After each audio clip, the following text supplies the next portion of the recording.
नमस्कार दोस्तों, आपका हमारे एटी इंस्टीट्यूट में स्वागत है। हम आपके सामने विज्ञान के प्रश्नों की श्रृंखला लेकर आए हैं और ऐसे प्रश्न जो बीपीएससी द्वारा विगत वर्षों में अब तक पूछे गए हैं।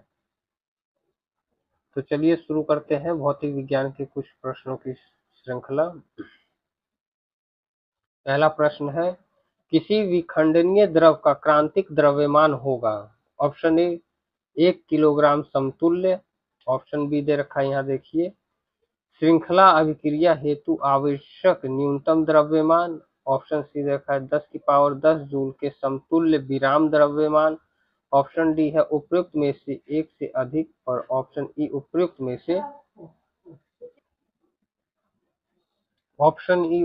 से कोई नहीं। तो जो इसका सही ऑप्शन है वह है ऑप्शन नंबर बी, श्रृंखला अभिक्रिया हेतु आवश्यक न्यूनतम द्रव्यमान। किसी विखंडनीय द्रव का क्रांतिक द्रव्यमान विखंडनीय द्रव्यमान की वह न्यूनतम मात्रा है जो एक आत्मनिर्भर श्रृंखला प्रतिक्रिया का समर्थन करेगी और इस द्रव्यमान पर एक विखंडन प्रतिक्रिया के उत्पाद के रूप में जारी न्यूट्रॉन पड़ोसी परमाणुओं के विखंडन के कारण बन सकते हैं। अगला प्रश्न,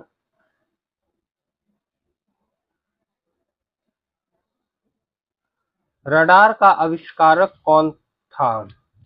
option A Robert Watson. Option B Fleming. Option C वुशबॉल। Option D Austin. तो जो इसका सही ऑप्शन है वो है option A Robert Watson. Scottish भौतिकविद रॉबर्ट वॉटसन वॉट ने वर्ष 1935 में पहला प्रायोगिक रडार व्यवस्था का विकास किया था। द्वितीय विश्व युद्ध में इस व्यवस्था का उपयोग हवाई हमलों से पूर्व सचेत करने के लिए किया गया। अगला प्रश्न देखते हैं, वैद्युत ऊर्जा यानी कि इलेक्ट्रिकल एनर्जी पैदा की जा सकती है। ऑप्शन दे रखा है ए लोहा से। ऑप्शन बी एल्युमिनियम से। ऑप्शन सी तांबा से। ऑप्शन डी यूरेनियम से। तो जो इसका सही ऑप्शन है वो है ऑप्शन नंबर डी यूरेनियम से। विद्युत शक्ति जल से, कोयले से, यूरेनियम तथा नाभिकीय अभिक्रियाओं से, पवन शक्ति से एवं अन्य विधियों से पैदा की जा सकती है। अतः ऑप्शन जो विकल्प डी है सही उत्तर होगा। अगला प्रश्न, एक्सरे का गुण यह है कि उन्हें विक्षेपित किया जा सकता है। ऑप्शन ए विद्युत एवं चुंबकीय दोनों क्षेत्र के साथ। ऑप्शन बी देखा केवल विद्युत क्षेत्र से। ऑप्शन सी केवल चुंबकीय क्षेत्र से। ऑप्शन डी उपरोक्त में से कोई नहीं। तो जो इसका सही ऑप्शन है वह है ऑप्शन नंबर डी उपरोक्त में से कोई नहीं, क्योंकि एक्स-रे एक विद्युत चुंबकीय तरंग है और इन्हें विद्युतीय या चुंबकीय क्षेत्र द्वारा विक्षेपित नहीं किया जा सकता, क्योंकि इनमें कोई आवेशित कण उपस्थित नहीं होते। इनकी खोज रोएंटजन ने की थी। चलिए अगला प्रश्न देखते हैं, रेडियोधर्मी पदार्थ उत्सर्जित करता है। ऑप्शन ए अल्फा किरण। ऑप्शन बी बीटा किरण। ऑप्शन सी गामा किरण। ऑप्शन डी उपयुक्त सभी। तो जो इसका और सही ऑप्शन है वो है सी उपयुक्त सभी। यानी जो रेडियोधर्मी पदार्थ से अल्फा, बीटा और गामा किरणें उत्सर्जित होती हैं और ये किरणें क्रमशः धनावेशित, ऋणावेशित और उदासीन होती हैं। चलिए अगला प्रश्न देखते हैं, नाभिकीय रिएक्टरों में D2O का उपयोग होता है। ऑप्शन ए इंजन के रूप में। ऑप्शन बी ड्यूटोरॉन के स्रोत के रूप में। ऑप्शन सी मंदक के रूप में। ऑप्शन डी उपयुक्त में से एक से अधिक। ऑप्शन ई उपयुक्त में से कोई नहीं। तो जो इसका सही ऑप्शन है वह है ऑप्शन नंबर सी मंदक के रूप में। D2O यानी कि ड्यूटेरियम डी के 2 परमाणु और ऑक्सीजन का 1 परमाणु से बना है और इसको भारी जल के रूप में जाना जाता है। नाभिकीय रिएक्टरों में भारी जल यानी कि D2O का उपयोग मंदक के रूप में किया जाता है। चलिए अगला प्रश्न देखते हैं। नाभिकीय रिएक्टर में नाभिकीय विखंडन से विद्युत उत्पन्न करने के लिए साधारणतः प्रयोग किया जाने वाला तत्व है। Option A radium, option B plutonium, option C uranium, option D deuterium, option E उपयुक्त में से कोई नहीं या फिर उपयुक्त में से एक से अधिक। तो जो नाभिकीय रिएक्टर में नाभिकीय विखंडन से जो विद्युत उत्पन्न करने के लिए साधारणतः प्रयोग किए जाने वाला तत्व है वो है ऑप्शन नंबर सी यूरेनियम। यानी कि नाभिकीय विखंडन में ऊर्जा उत्पन्न करने के लिए सामान्यतः यूरेनियम का प्रयोग किया जाता है। इसके अतिरिक्त थोरियम, प्लूटोनियम आदि तत्वों का भी प्रयोग किया जाता है। चलिए अगला प्रश्न देखते हैं। हाइड्रोजन बम किसके सिद्धांत पर आधारित है?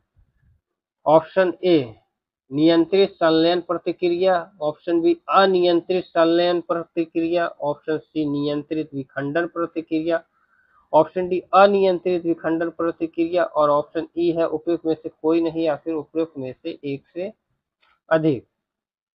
तो जो इसका सही ऑप्शन है वो है ऑप्शन नंबर बी अनियंत्रित संलयन प्रतिक्रिया।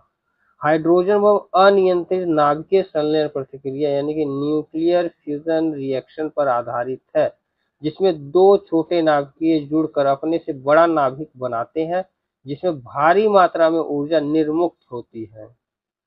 चलिए अगला प्रश्न देखते हैं।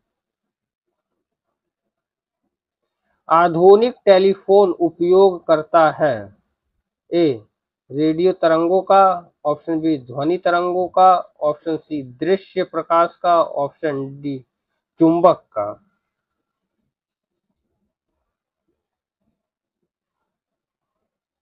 जो इसका सही ऑप्शन है वो है ऑप्शन नंबर ए रेडियो तरंगों का।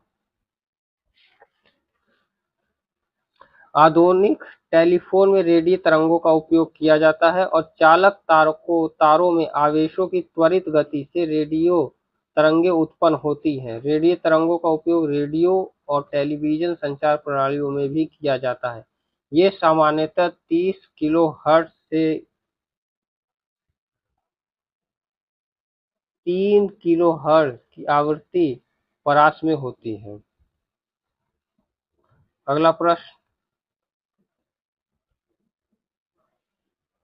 टेलीस्कोप की खोज किस वैज्ञानिक ने की थी? यहाँ ऑप्शन दे रखा है A Newton, B James Watt और option C Humphry Davy, option D Galileo. तो जो इसका सही ऑप्शन है वो है ऑप्शन नंबर डी गैलीलियो ने। अगला प्रश्न। सर सीवी रमन को भौतिकी का नोबेल पुरस्कार प्राप्त हुआ था। यहाँ हमें सन बताना है कि सन 1928 में या सन 1930 में या सन 1932 में या सन 1950 में। तो इसका सही ऑप्शन है वो है ऑप्शन नंबर बी सन 1930 में। भौतिक शास्त्र के नोबेल पुरस्कार प्राप्त करने वाले पहले भारतीय डॉक्टर चंद्रशेखर वेंकट रमन थे। उन्हें वर्ष 1930 में यह पुरस्कार प्राप्त हुआ। अगला प्रश्न।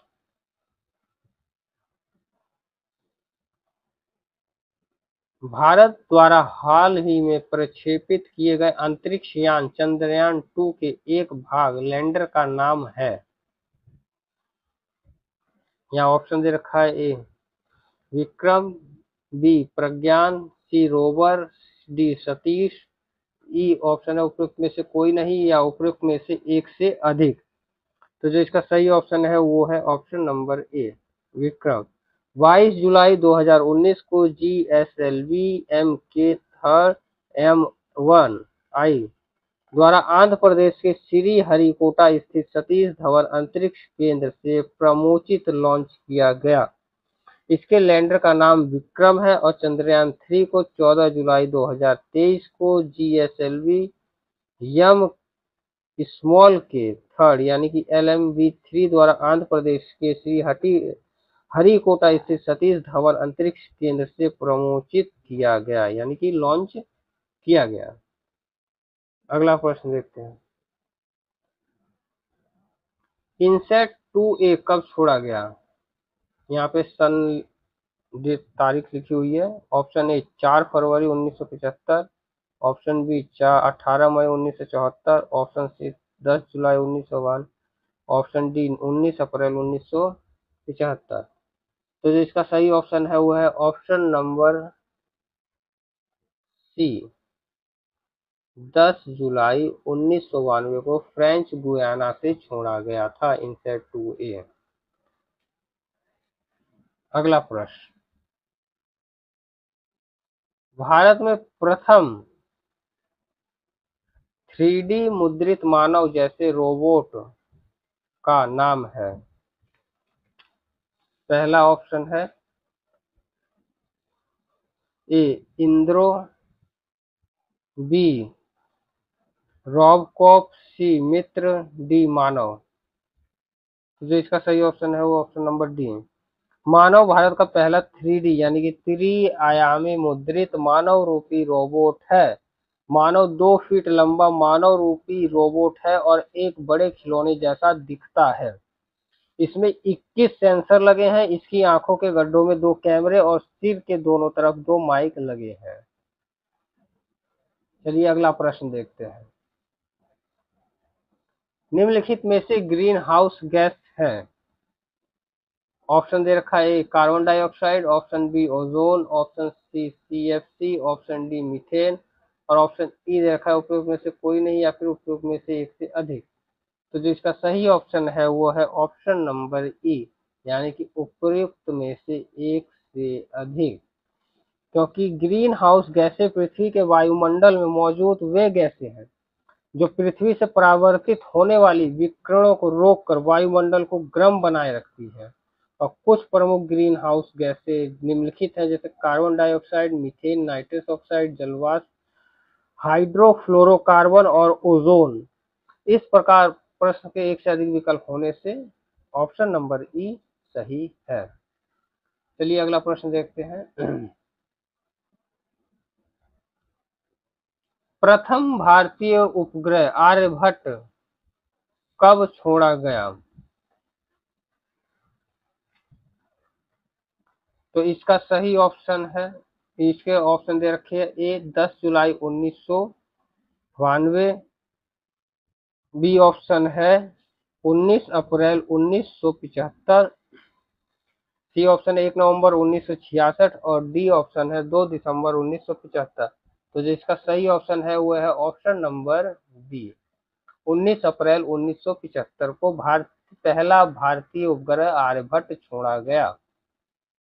अगला प्रश्न, एक संधारित्र का प्रतिघात होता है।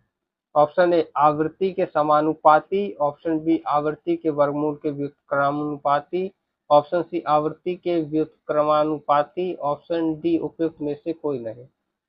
तो जो इसका सही ऑप्शन है वो है ऑप्शन नंबर सी, आवृत्ति के व्युत्क्रमानुपाती। एक संधारित्र का प्रतिघात आवृत्ति के व्युत्क्रमानुपाती होता है, यानी कि WC1/F। अगला प्रश्न देखते हैं। निम्नलिखित में से कौन सा फोटो इलेक्ट्रिक उपकरण डिजिटल अनुप्रयोगों के लिए सबसे उपयुक्त है? यहाँ ऑप्शन दे रखा है फोटो वोल्टिक सेल, पहला ऑप्शन है, बी ऑप्शन है फोटो उत्सर्जक सेल, सी ऑप्शन है फोटो डायोड, डी ऑप्शन उपयुक्त में से एक से अधिक और ई ऑप्शन है उपयुक्त में से कोई नहीं। तो जो इसका सही ऑप्शन है वो है ऑप्शन नंबर बी, फोटो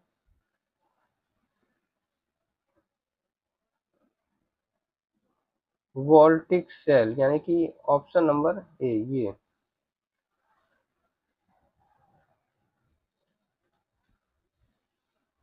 चलिए अगला प्रश्न देखते हैं।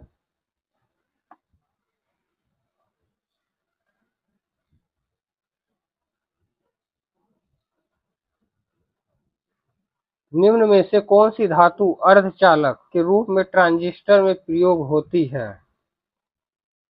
यहाँ ऑप्शन दे रखा है ए तांबा ऑप्शन बी है, जर्मेनियम ऑप्शन सी है, ग्रेफाइट ऑप्शन डी है, चांदी। तो जो इसका सही ऑप्शन है वो option number B, germanium. Silicon और जर्मेनियम जैसे कुछ पदार्थों के विद्युत प्रतिरोध का मान चालकों एवं विद्युत प्रतिरोधों के बीच का होता है। इन्हें अर्धचालक कहते हैं। सामान्यतः चालक होते हैं, लेकिन इनमें कुछ अपद्रव मिलाने पर इनकी चालकता बढ़ जाती है तथा वे एन प्रकार व पी प्रकार के अर्धचालक बन जाते हैं, जिनका उपयोग ट्रांजिस्टर में होता है। चलिए अगला प्रश्न देखते हैं। एलईडी यानी कि प्रकाश उत्सर्जक डायोड के संदर्भ में कौन सा कथन गलत है? ऑप्शन ए, एलईडी प्रकाश स्रोत ऊर्जा की कम खपत करते हैं। ऑप्शन बी, एलईडी प्रकाश बल्बों से अधिक अवधि तक कार्य करते हैं। सी ऑप्शन है, एलईडी में पारा प्रयुक्त होता है जो मनुष्य के लिए हानिकारक है। ऑप्शन डी, एलईडी का ट्रैफिक सिग्नल लाइटों में प्रयोग किया जाता है। ऑप्शन ई, उपयुक्त में से कोई नहीं या उपयुक्त में से एक से अधिक। तो जो इसका सही ऑप्शन है वो है ऑप्शन नंबर सी, एलईडी में पारा प्रयुक्त होता है जो मनुष्यों के लिए हानिकारक है। यानी कि एलईडी प्रकाश उत्सर्जक डायोड एक अर्धचालक उपकरण है जो विद्युत धारा प्रवाहित होने पर प्रकाश उत्पन्न करता है और इसके मिश्रण में gallium phosphide, indium gallium nitride आदि का उपयोग किया जाता है। इसमें पारा का उपयोग नहीं किया जाता। चलिए अगला प्रश्न देखते हैं। निम्नलिखित में से कौन सा फोटो इलेक्ट्रिक उपकरण डिजिटल अनुप्रयोगों में सबसे उपयुक्त है? यहाँ ऑप्शन देखा, photodiode, photovoltaic cell, photo उत्सर्जक, उपयुक्त में से एक से अधिक और उपयुक्त में से कोई नहीं। तो जो इसका सही ऑप्शन है वो है option number B, photovoltaic cell. चलिए अगला प्रश्न देखते हैं।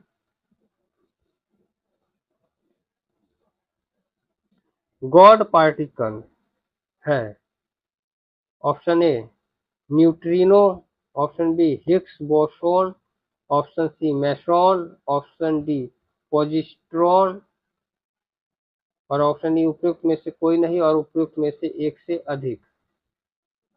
तो जो इसका सही ऑप्शन है वो है option number B, Higgs boson. चलिए अगला प्रश्न देखते हैं।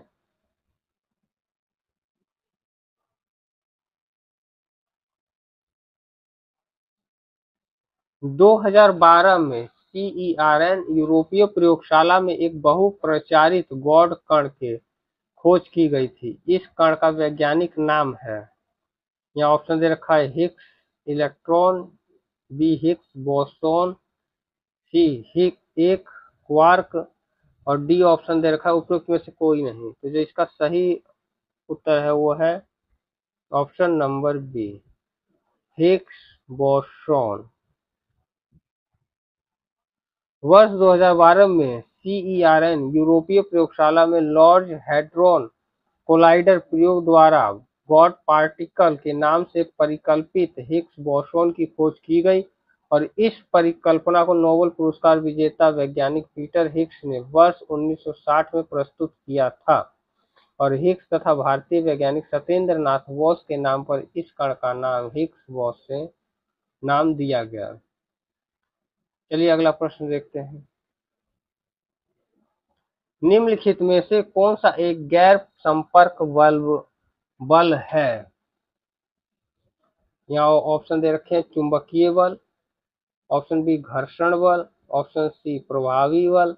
ऑप्शन डी, इनमें से कोई नहीं। तो जो इसका सही ऑप्शन है वो है ऑप्शन नंबर ए, चुंबकीय बल। चुंबकीय बल एक गैर संपर्क बल का उदाहरण है, जबकि घर्षण बल तथा प्रभावी बल संपर्क बल का उदाहरण है। गैर संपर्क बल में वस्तु एक दूसरे के साथ संपर्क होने की संभावना कम होती है। चलिए अगला प्रश्न देखते हैं। निम्नलिखित में से कौन सी वैल्यू सोलर स्थिरांक का अनुमान है? यहाँ ऑप्शन दे रखा है, ऑप्शन ए 1.6 बी ऑप्शन है 1.4 किलोवाट पर मीटर स्क्वायर, सी ऑप्शन है 1.2 किलोवाट पर मीटर स्क्वायर और डी ऑप्शन है 1.8 किलोवाट पर मीटर स्क्वायर। तो जो इसका सही ऑप्शन है वो है बी, 1.4 किलोवाट पर मीटर स्क्वायर प्रति वर्ग मीटर है। और सौर स्थिरांक में प्रति 11 वर्ष सौर चक्र के चरम पर केवल 0.2% की वृद्धि होती है। अगला प्रश्न, घड़ी में प्रयोग होने वाले क्वार्ट्ज क्रिस्टल होते हैं।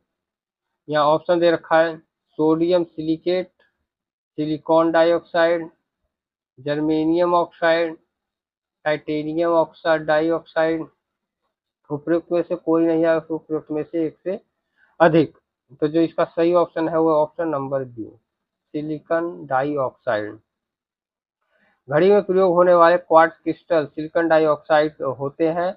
यद्यपि प्राकृतिक रूप में इनमें से कुछ रॉक क्रिस्टल और राइनस्टोन के रूप में पाए जाते हैं। वस्तुतः जिनका वाणिज्यिक रूप से उपयोग होता है वे मानव निर्मित होते हैं। क्वार्ट्ज क्रिस्टल का प्रयोग रेडियो टेलीविजन में भी किया जाता है।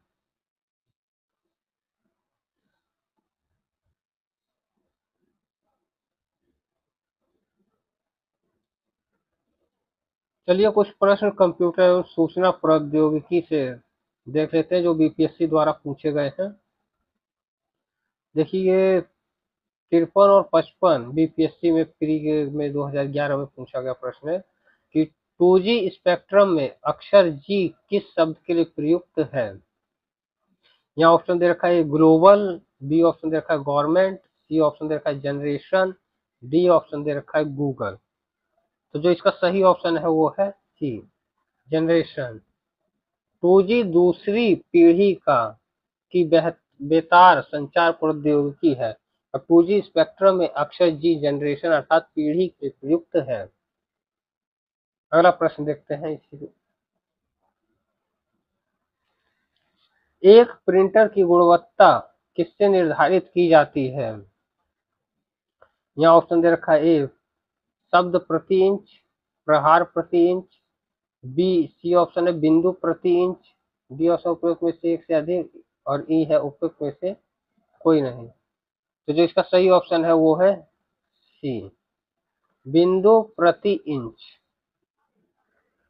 एक प्रिंटर की गुणवत्ता बिंदु प्रति इंच यानी कि डॉट पर इंच से निर्धारित की जाती है। डॉट पर इंच को डीपीआई के रूप में परिभाषित किया जाता है।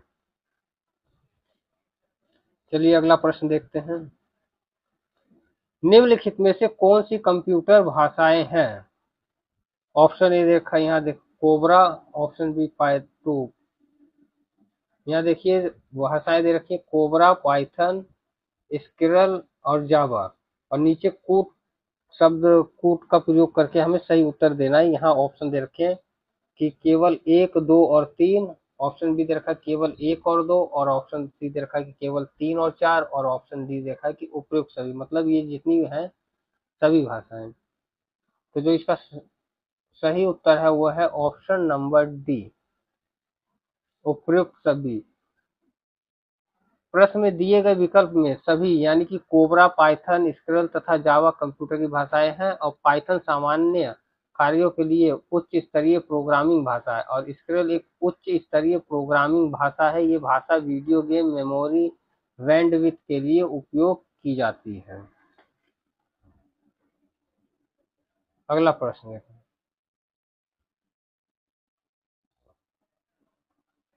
हाल ही में समाचारों में देखी गई कि चैट जीपीटी में जीपी पूर्ण रूप क्या है।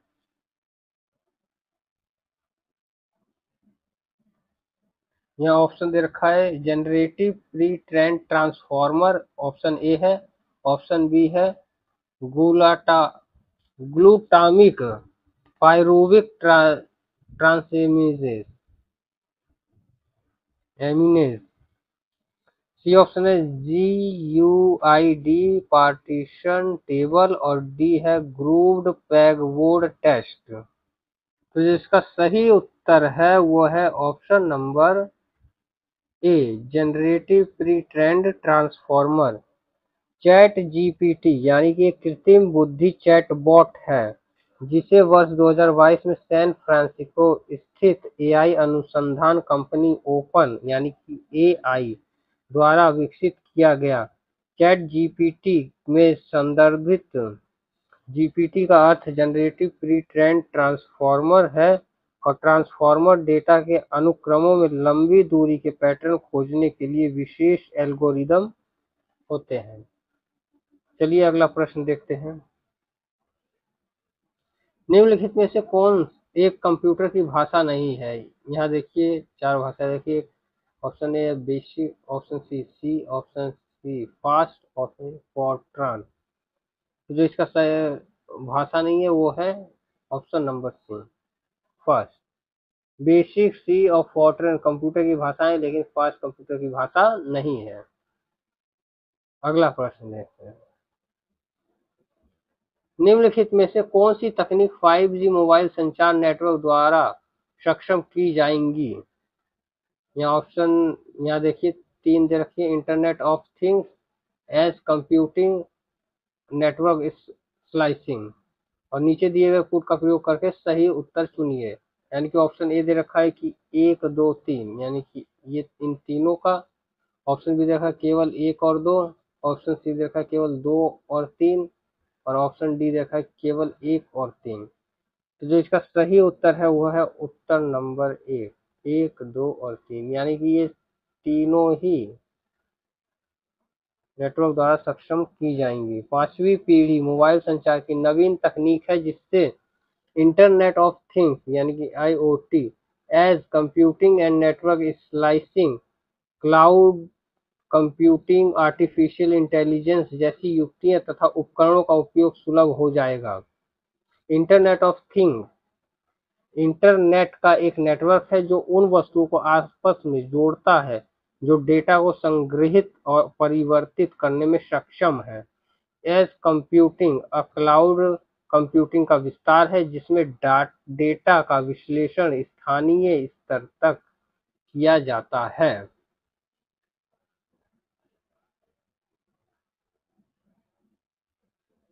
धन्यवाद दोस्तों। यदि आपको हमारी वीडियो अच्छी लगी हो तो हमारे चैनल को सब्सक्राइब करें और इसी तरह के ऐसे विज्ञान के प्रश्नों के बारे में अधिक जानकारी आपको मिलती रहे।